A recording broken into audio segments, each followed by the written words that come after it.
ஆன்மீகம் என்பது நம்முடைய புரிதலும் நமக்கு போதிக்கப்பட்டதும்.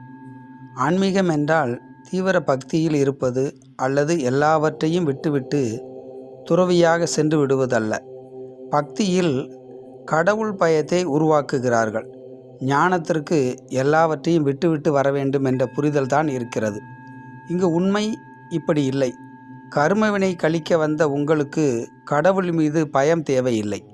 பூமியில் பிறப்பெடுத்த அத்தனை பேரும் கர்மா உள்ளது.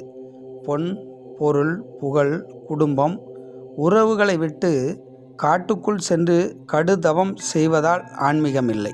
ஒன்றை புரிந்து கொள்ள வேண்டும். உங்களுக்கானதை எல்லாவற்றையும் உருவாக்கியது நீங்கள்தான். அனுபவித்து தான் கழிக்க வேண்டும். அழியக்கூடியது, அழியாதது, நிரந்தரமானது, நிலை இல்லாதது எதுவென்று புரிந்தால் கடவுள் பயம் நம்மிடம் இருக்காது. நாம் வாழும் வாழ்வில் இன்ப துன்பங்களுக்கு எந்த விதத்திலும் கடவுள் காரணமில்லை. நாம் செய்த நல்வினை தீவினைதான் கர்மவினையாக வருகிறது. கர்மவினையை கழிக்க முடியாததும் தெரியாததும் தான் கடவுள் பயம் தோன்றுகிறது. இங்கு கடவுள் மீது பயம் நமக்கு தேவையில்லை.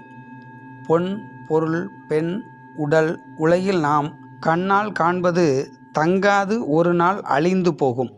அழியக்கூடிய பொருள் மீது பற்று வைத்துவிட்டு அழிந்தவுடன் அழுவதில் எந்த நியாயமும் இல்லை. இங்கு இழப்பதற்கு ஒன்றுமில்லை. உயிர் கர்மவினையோடு எடுத்த உடல். உயிர் உடலை இழக்கும்போது கர்மவினை கழித்திருக்க வேண்டும். கர்மவினை மீண்டும் சேர்ந்து உயிர் பிறப்பு எடுக்கக்கூடாது.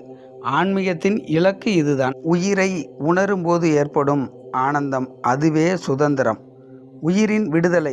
எதுவும் இந்த உயிரின் மீது ஆதிக்கம் செலுத்தாத நிலை. உண்மையான தேடல் இருந்தால் இரண்டல்ல ஒன்று என்ற நிலை புரியும்.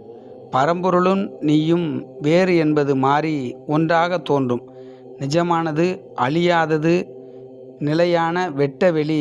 வெட்டவெளி என்பது இரவும் பகலும் அற்ற இடம். அழியக்கூடியதில் தேடினால் பயன் ஒன்றும் இல்லை. தன்னுள் தேட வேண்டும். தன்னை பற்றி ஆய்வு செய்தால் புரிந்துவிடும். அழியாதது அண்டத்தில் உள்ளது. அதுவே அழியக்கூடிய பிண்டத்திலும் உள்ளது.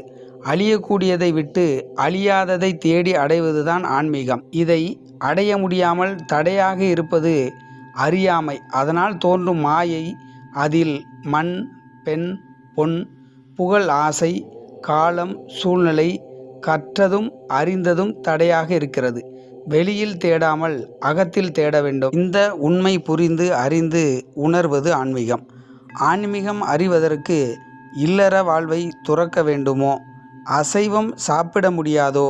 காவி அணிந்து உத்திராட்சம் போட்டு காட்டுக்குள் போக வேண்டுமோ என்ற தவறான புரிதல். இருந்த இடத்திலிருந்து தன்னை அறியலாம். எதையும் கற்றுக்கொண்டு வரவில்லை. உங்களுக்கானதை நீங்கள்தான் உருவாக்கினீர்கள். நீங்கள்தான் அதை சரி செய்ய வேண்டும்.